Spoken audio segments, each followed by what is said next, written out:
بسم اللہ الرحمن الرحیم۔ السلام علیکم دوستو، اگر آپ اپنے دشمن کو شکست دینی ہونا،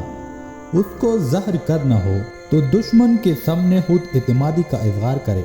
آپ ہنستے اور مسکراتے رہے، کیونکہ اگر آپ بزدل بنو گے،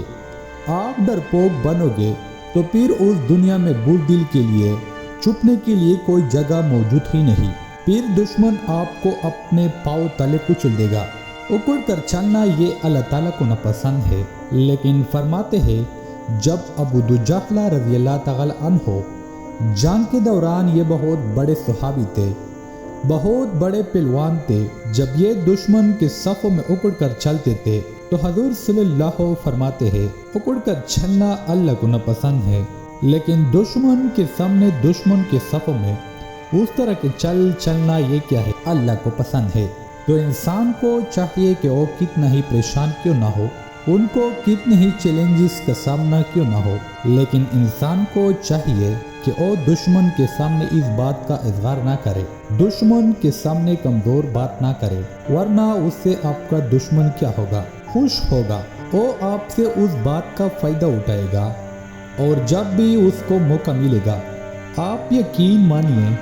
کہ آپ کو اپنے پاؤں تلوں کچل دے گا۔ کہتے ہیں نا کہ کمزور دیوار کی اینٹ بھی جو ہے نا لوگ اٹھا کے لے چلتی ہے، تو ڈرپوک کے لیے یہاں چھپنے کے لیے کوئی جگہ نہیں۔ تو انسان کو چاہیے کہ جو غیر یقینی خوف ہے اس کو ختم کرو، اپنے آپ کے اندر سے بزدلی نکال کے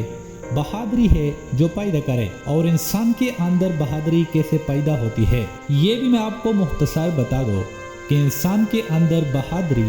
جرأت مندی تب پیدا ہوتی ہے جب وہ حلال کا کھاتے ہیں، جب ان کے اندر جو ہے حرام کا ایک لقمہ بھی موجود نہ ہو۔ ایسے لوگ جو ہے ان کے اندر بہادری ہوتی ہے، ان کے اندر جرأت مندی ہوتی ہے، اور ایسے لوگ کبھی بھی ڈرپوک، ایسے لوگوں کے اندر